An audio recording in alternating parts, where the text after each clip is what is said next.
Hello, welcome back. This is module 6. And in this one, I'm going to return to the area of queries.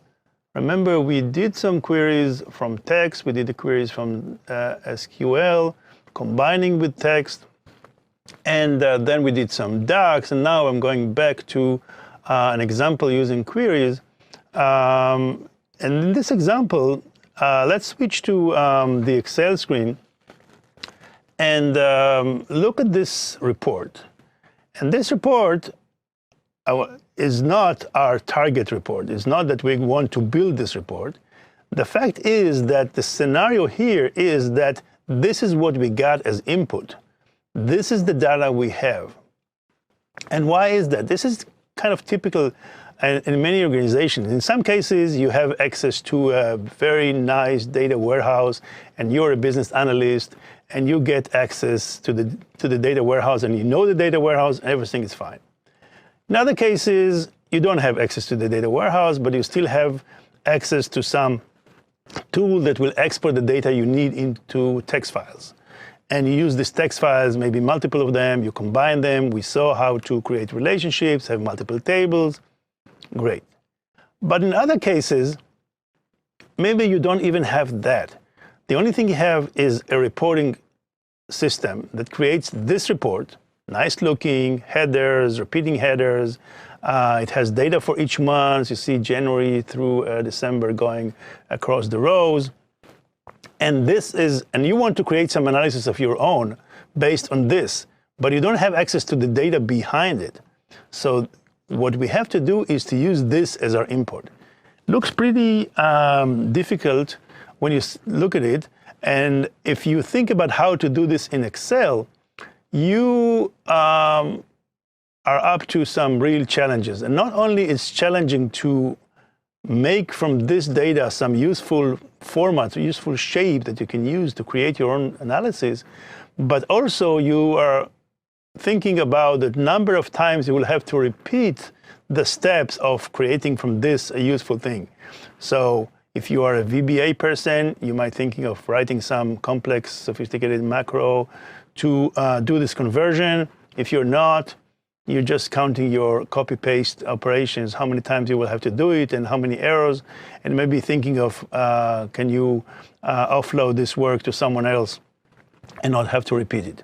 So let's see how Ex-cel 2016 in this case, or Power Query as embedded in the previous version, can help you to use this and make it into a useful data to do your analysis.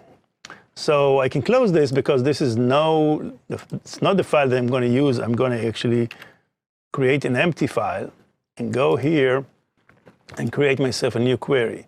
The query will be from file, and the file is an Excel file. And the file is called report.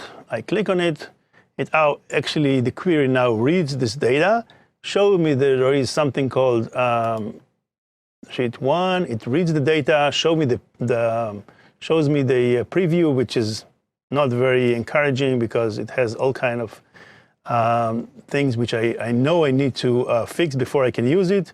But I click on the edit, and I'm hopeful that the query will help me.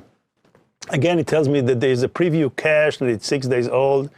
I can refresh it. It doesn't matter because anyhow, it's the data haven't changed, but I can go ahead and refresh the preview. So now I started to look at this data and identify what do I need to do. I see that there are two rows here in the front that I don't need these rows, so I want to remove them. I go to the transformation. I see that there is one for removing rows. I can remove top rows, bottom rows, here in this case, top rows. So the first top rows, how many top rows do I want to remove? Just 2. Gone.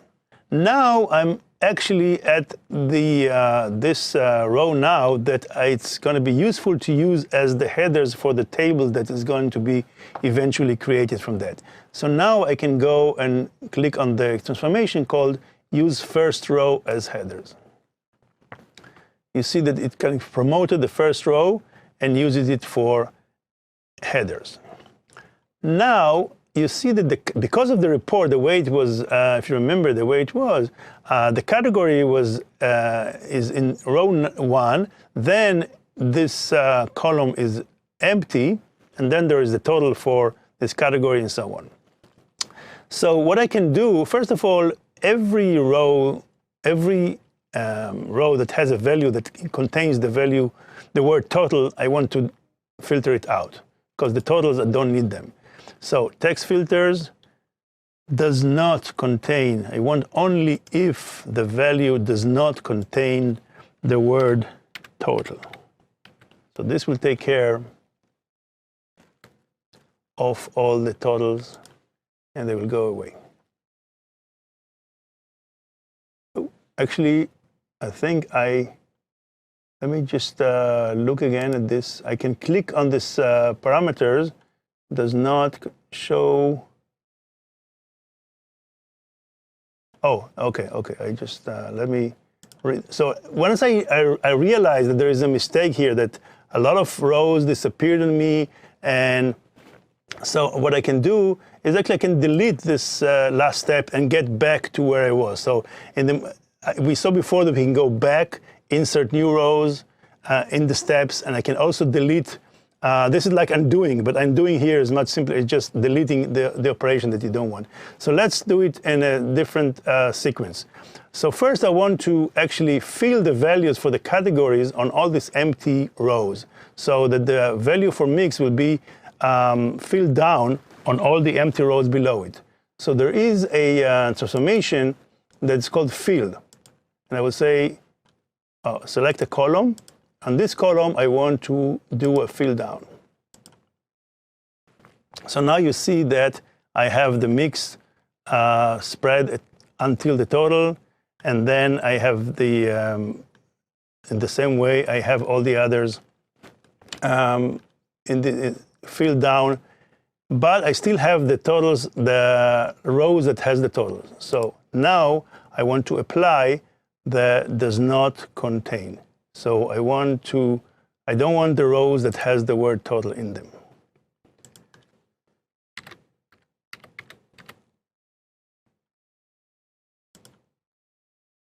Okay, done. And you see that this is an iterative process. You apply something, you see the result. Sometimes you may need to go back and redo it in a different way. There's no clear answer. It's a complex kind of input, and you gradually clean it until it gets to the shape that you needed. Another thing is that there were headers, repeating headers. So the first row of headers I've used as headers for my report, but the rest of the headers I need to get rid of. So as an example of this header is this row number 9 that has the word category in it. So again, I can say I want to a text filter where everything, I just want the rows that do not contain the word category. So we're gradually getting rid of all the rows we don't need. So now it seems that we got rid of all the rows, but we have a major obstacle here. We have columns for each month, from January to December. So 12 columns with values. Actually, there's an extra column here that is empty, so I'm going to remove it. There is a total for the year, which I also don't need. I'm going to remove it. So now I'm left with this, the category, the manufacturer, and the values for this each combination of category and manufacturer for each month. But the fact that I have a column for each month is nice for the report, but it's really not good for me to use to creating pivot tables and analysis. What I need is actually a column that will contain the name of the month and another column that will contain the value. So I need to flatten it. Instead of having multiple columns for each month, I want each one of these columns to become a row. So let's see how can I do it.